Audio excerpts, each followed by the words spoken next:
Salam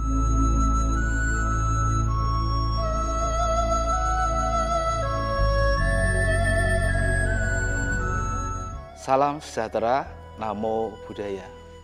Para pemirsa TV Temanggung dimanapun berada, kita bertemu kembali dalam acara Paripurna Budi. Pada kesempatan yang sangat berbahagia ini, saya akan menyampaikan satu tema yang terkait dengan jati diriku, jati dhamma, atau menggali jati diri melalui ajaran Buddha. Sebelum nanti kita masuk ke tema yang akan saya sampaikan, perkenalkan saya Siswanto, yang pada kesempatan hari ini saya bertugas sebagai penyelenggara Buddha Kantor Kementerian Agama Kabupaten Temanggung. Bagian dari saya menyampaikan tema materi di TV Temanggung ini adalah bagian saya melayani masyarakat Buddha dimanapun berada, terkhusus dalam hal pembinaan. Dan dalam pembinaan kali ini, saya sengaja mengangkat tema yang memang kecenderungannya lebih berfokus kepada Gen Z. Bahwa di dalam masyarakat kita mengenal banyak sekali generasi-generasi, baik dari generasi yang sekarang sudah tua-tua, dan sampai kemudian yang sekarang masih muda-muda, atau yang kita sering mengenal dengan generasi Z atau Gen Z.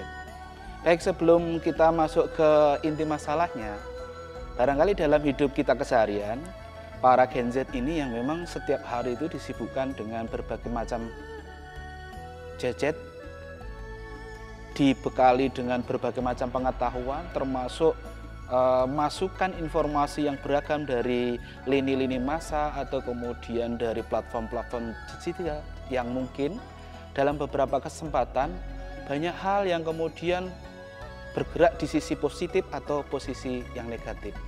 Kecenderungan positif dan negatif ini tentu ada satu hal yang kemudian menjadikan para generasi Z ini bisa memilah mana itu untuk yang positif atau mana yang kemudian berdampak pada hal yang negatif.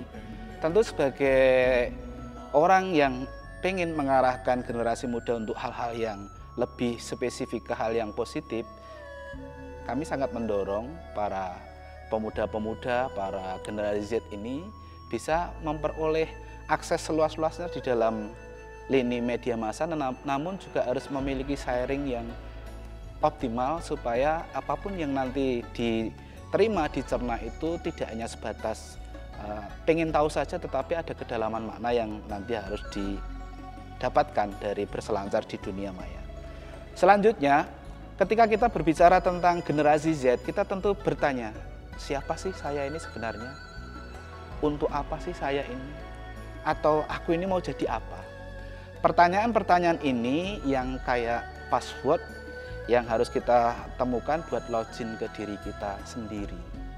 Beberapa kesempatan mungkin generasi Z ini karena saking demennya, saking senangnya berselancar di dunia maya, bahkan sampai mereka sendiri itu mengurung diri di dalam kamarnya, mengurung diri di dalam kesendiriannya, namun mereka pikiran otak mereka itu riuh dengan informasi yang sangat-sangat luar biasa dari dunia internet. Ini tentu dalam satu hal, dalam sistem sosial, perbuatan atau tindakan yang seperti ini tentu tidak sejalan dengan pertumbuhan kita sebagai makhluk sosial. Karena tentu di dalam perkembangan berkehidupan atau bermasyarakat, fungsi kita hadir di dunia ini adalah untuk saling membersamai satu dengan yang lain. Tentu ketika kita kemudian mengambil peran terlalu dominan ke diri sendiri, kemudian kita hanya berfokus di dalam satu ruang di rumah kita atau di kamar kita, ini tidak akan mendukung pada proses pematangan psikis secara lebih alami. Nah, ketika kita berbicara tentang siapa sebenarnya diri saya ini dan apa, mau jadi apa kita ini, tentu pertanyaan-pertanyaan ini yang kemudian harus kita berikan satu pemahaman bersama bahwa siapa kita dan untuk apa kita ini kita akan kembalikan kepada diri kita sendiri. Maka kemudian tema jati diriku, jati dhamma, menggali jati diri melalui ajaran Buddha ini sangat cocok dan sangat bersesuaian dengan apa yang nanti akan saya sampaikan. Nah, kita tidak sedang berbicara membahas soal influencer atau kita sedang berbicara tentang trending topik terbaru, tetapi kita akan ngobrolkan sesuatu yang lebih epik, yaitu tentang jati diri. Dan asiknya kita akan mencoba mengkaji bareng-bareng tentang apa sih sebenarnya ajaran Buddha itu ketika berbicara tentang jati diri. Apakah relatable atau mungkin malah bertentangan dengan apa yang seharusnya kita pelajari sebagai generasi Z. Nah, kita sebagai generasi Z ini ketika kita berbicara jati diriku, jati dhamma, kita tentu yang pertama kita belajar untuk stop insecure atau mulai pede.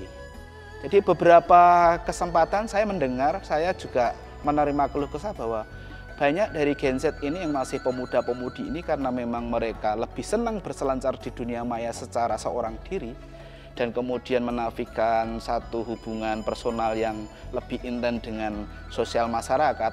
Mereka lebih kecenderungannya menarik diri terlalu dalam sehingga kemudian mereka terlepas dari urgensinya sebagai makhluk sosial.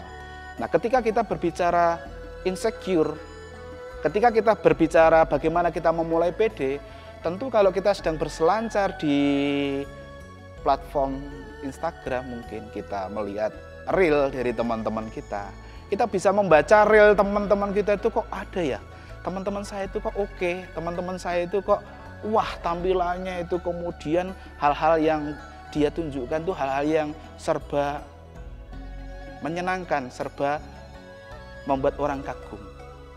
Ketika kita kemudian mengembalikan ke diri kita kemudian menarik diri, ternyata saya tidak seperti yang di Instagram itu. Ternyata saya lebih condong lebih turun kualitasnya. Ternyata saya ini, saya itu, dan lain sebagainya. Dan ternyata saya yang kemudian kita menilai diri sendiri ini tidak selalu benar. Bahwa kita menilai diri kita seperti itu, kadang juga kita hanya karena faktor kita tidak pede sama diri kita. Tentu kita tidak sedang pengen membuat persaingan secara sosial dengan teman-teman kita. Ketika kemudian teman-temannya di Instagram lagi rame trendsetternya apa, kita kemudian mengikuti apa. Kalau sekarang kemudian ketika kita insecure-nya itu karena fisik, mungkin kita sekarang sudah bisa dibantu dengan AI ya, yang bisa membuat apapun ketika kita berbicara tentang insecure. Oke. Dalam kapasitas yang selanjutnya nanti akan saya kaji lebih mendalam, namun sebelumnya kita akan sama-sama mengikuti pariwara berikutnya.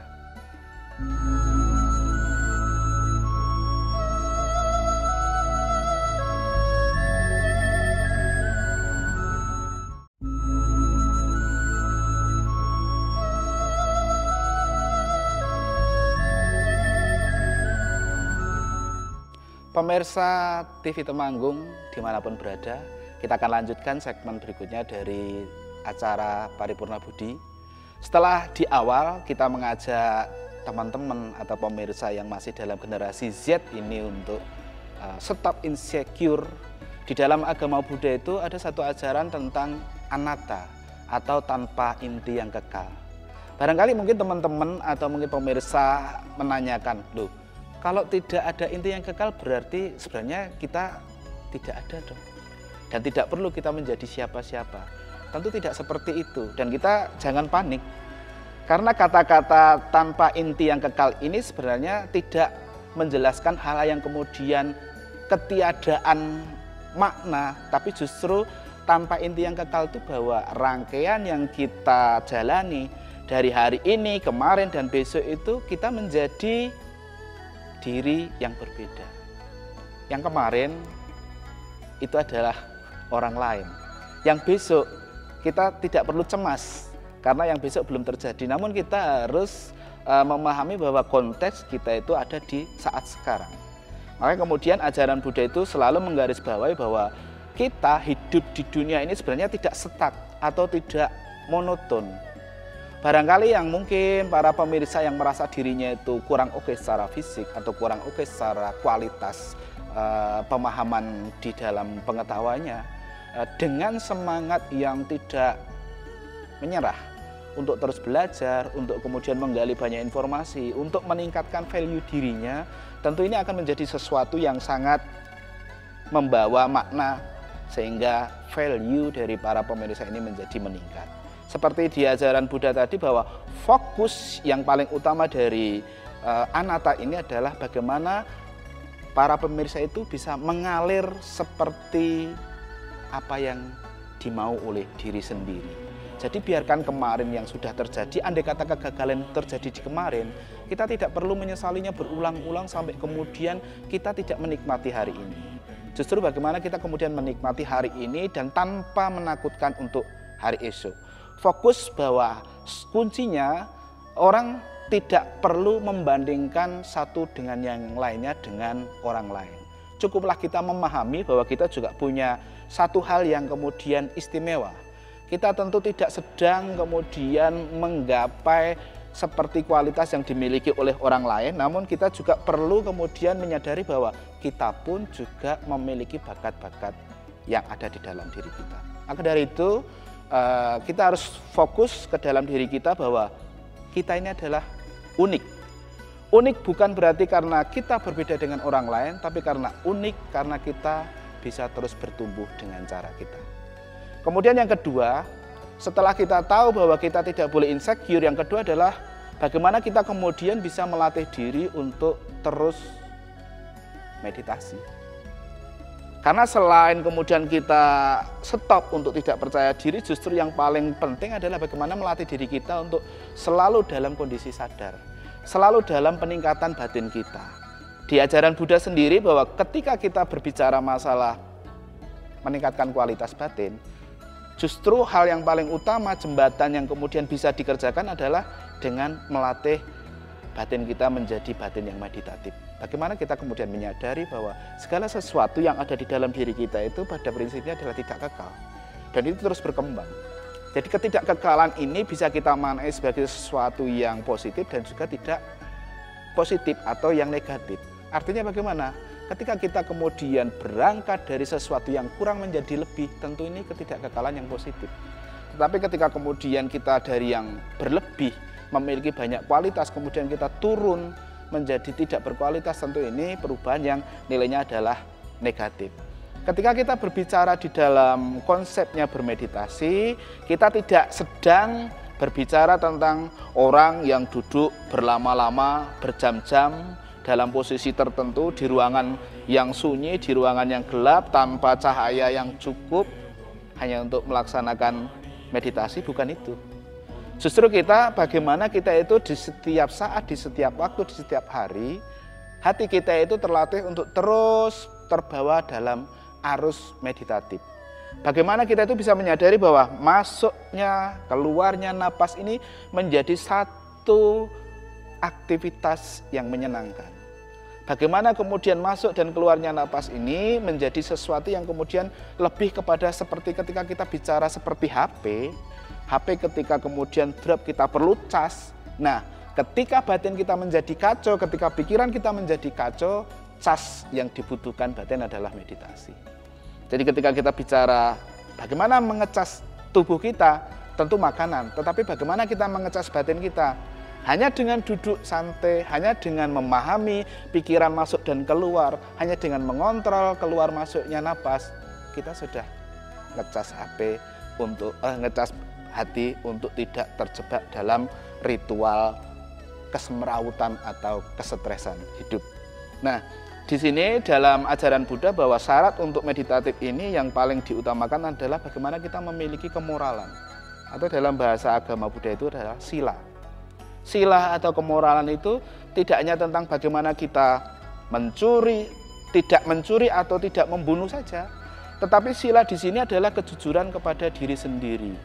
Bagaimana ketika kita berani jujur, kita nggak perlu lagi menipu diri sendiri, kita jadi lebih santai. Di dalam kehidupan yang sering terjadi pada kesempatan-kesempatan sekarang ini, di generasi-generasi Z ini, ketidakmampuan di dalam dirinya itu menyeimbangkan mungkin menghadapi dinamika di lapangan. Kadang generasi Z ini merasa karena tidak sesuai dengan harapannya, dia kemudian ada sesuatu yang dia tutupi. Ada sesuatu yang dia tidak jujur. Ketidaksiapan batin, ketidaksiapan mental untuk tidak jujur sama dirinya sendiri ini adalah satu problem. Ketika kita berbicara bahwa kita kepingin menggali jati diri kita. Ketika kita kepingin menggali jati diri, justru yang terpenting adalah bagaimana kita bisa jujur pada diri sendiri. Bagaimana kita bisa menyampaikan bahwa kurang di dalam diri kita itu menjadi kurang dan lebih di dalam diri kita itu menjadi tetap kelebihan. Tetapi yang terpenting adalah bagaimana kita sebagai generasi Z ini bisa memadukan kekurangan dan kelebihan itu menjadi sesuatu yang lebih bermakna untuk kemajuan kita. Selanjutnya kita akan lanjutkan ke segmen selanjutnya. Jangan kemana-mana dulu setelah pariwara berikut ini.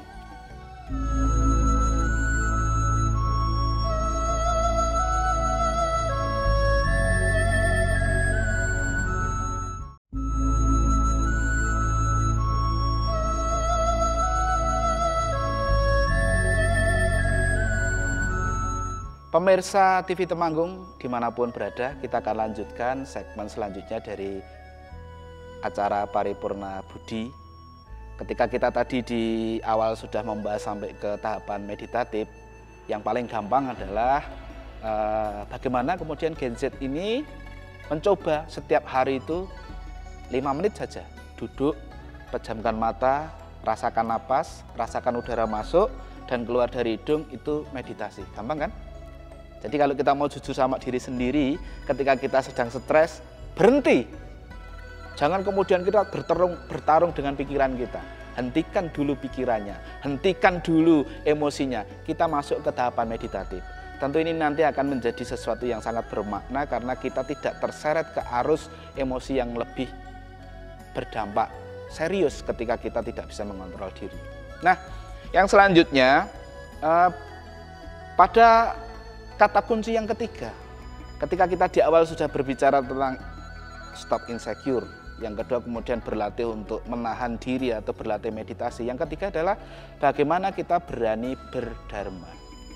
Berdharma ini bukan hanya diartikan sebagai dharma ajaran Buddha, tapi dharma itu adalah bagaimana kita melakukan tindakan, bagaimana kita melakukan perbuatan. Jadi ketika kita berani berdharma di sini adalah bagaimana kita secara lapangan, secara di tengah-tengah masyarakat kita berani melakukan aksi nyata. Tidak hanya berhenti kepada stop insecure, tidak berhenti hanya kepada berhenti dan meditatif, tetapi kita berani kemudian melakukan aksi nyata yang kemudian bisa menunjukkan bahwa kepercayaan diri itu tidak hanya soal batin, tapi juga tentang bagaimana kita berkontribusi. Bagaimana kemudian sebagai orang-orang yang berada di tengah masyarakat, tentu kita tidak bisa lepas dari orang lain. Nah, seperti di ajaran Buddha, itu ada satu ajaran yang kemudian beberapa hal yang kemudian menyampaikan bahwa untuk berhadapan dengan masyarakat tentang aksi nyata ini kita bisa kemudian berdana atau berbagi.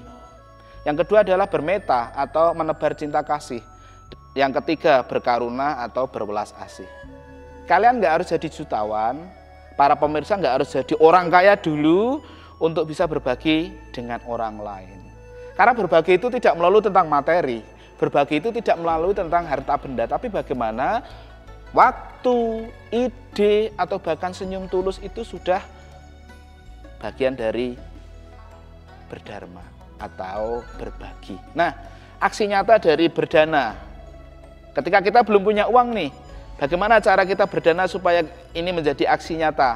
Share ilmu yang kalian punya ke teman yang kesusahan. Itu sudah bagian dari berdana. Barangkali teman-teman yang masih di proses bersekolah atau mungkin yang sedang kuliah, tentu ini kesulitan-kesulitannya adalah bagaimana menangkap pelajaran atau mata kuliah. Kita tentu dari bagian-bagian yang kita lebih paham, kita bisa mengajari teman-teman kita untuk memberi makna bahwa apa pengertian, pengetahuan yang kita lakukan ini bisa untuk memberi kepada orang lain. Yang selanjutnya adalah bermeta atau bercinta kasih. Bagaimana ketika praktek nyata atau aksi nyata di tengah-tengah masyarakat, kita cukup kirim message ke teman yang lagi sedih. Tahu kalau temannya lagi sedih, tahu temannya kalau lagi galau, kasih ucapan dalam message saja. atau mungkin dalam pesan-pesan singkat yang kemudian bermakna. Kamu di sana tetap semangat ya, aku tetap mendukung kamu. Kamu tetap semangat ya, jangan lupa rajin ibadah, biar hatimu tetap tenang. Kamu, dan lain sebagainya. Seberapapun orang meninggalkan kamu, aku akan meyakinkan bahwa aku tetap ada di samping kamu. Nah, yang seperti ini tentu akan sangat bermanfaat untuk orang yang sedang galau, orang yang sedang gundah, atau orang yang sedang bermasalah. Yang selanjutnya adalah berkaruna atau berwelas asih. Bagaimana caranya? Ajak teman-teman kalian ke wihara atau ke tempat-tempat ibadah. Ajak mereka ke tempat-tempat yang kalian suka, dan kemudian ajak mereka untuk bersama-sama bergembira di sana. Itu adalah bentuk welas asih yang paling real. Jadi tidak harus kemudian datang ke tempat makan, datang ke kafe, datang ke pusat-pusat perbelanjaan untuk melaksanakan berbagi berwelas asih. Itu tidak melulu seperti itu. Ajak teman-teman kita, ajak bagian dari kawan-kawan kita ke tempat-tempat yang memang disukai, ke tempat-tempat yang memang kemudian membawa energi positif. Ini yang harus kita utamakan. Jadi ketika kita berbicara tentang bagaimana menemukan jati diri itu, sebenarnya jati diri itu tidak ditemukan di sosial media. Jati diri itu tidak ditemukan di platform media apapun. Jati diri itu hanya ditemukan oleh Anda sendiri di dalam diri Anda. Jadi platform sosial media, jadi informasi apapun yang di dunia maya, yang di internet yang sekarang itu berseliweran, itu hanya satu tools untuk membantu Anda memahami diri Anda. Tetapi yang terpenting bahwa yang bisa memahami Anda hanya Anda sendiri. Maka dari sekarang bergegaslah untuk mengenal Anda, mengenal jati diri. Bolehlah kita kemudian seolah pengen maju, pengen serba, kita kemudian memiliki banyak platform sosial media, tetapi kebermanfaatannya harus kita pikirkan ulang. Jangan sampai kita terjebak kepada hal-hal yang sifatnya pamer-pameran, tetapi tidak ada maknanya untuk diri kita di dalam kehidupan kita yang lebih penting. Jadi jangan sampai hanya karena kita itu lupa sama diri kita, jangan sampai hanya karena kita itu tidak memahami diri kita, justru kita itu akan semakin tidak mengenal jati diri kita, kita semakin terombang-ambing menjadi orang lain, kita semakin terombang-ambing menjadi yang bukan diri kita sendiri. Mungkin orang lain kepingin kita menjadi pilot, mungkin orang lain kepingin menjadi polisi, mungkin orang lain kepingin kita menjadi tentara. Tetapi tanyakan kepada diri kita sendiri, apakah kita benar-benar pengen menjadi yang seperti mereka mau? Atau justru kita pengen menjadi yang lain? Nah, hanya itu saja yang bisa saya sampaikan pada kesempatan ini. Mudah-mudahan materi ini menjadi satu pemahaman, satu pengetahuan yang luar biasa untuk Anda semua pemirsa TV Temanggung dalam menemukan jati diri yang sesungguhnya, jati diri yang paling otentik yang nanti akan membawa damai dan berharga untuk Anda semua. Terima kasih sudah berkenan menonton tayangan ini di acara Paripurna Budi TV Temanggung. Nantikan acara Paripurna Budi yang selanjutnya dengan narasumber yang akan datang. Terima kasih atas segala kurang dan lebihnya. Saya mohon maaf. Akhirnya selamat menjadi diri Anda sendiri. Semoga semua makhluk hidup berbahagia. Sadu, sadu, sadu. Namo Buddhaya.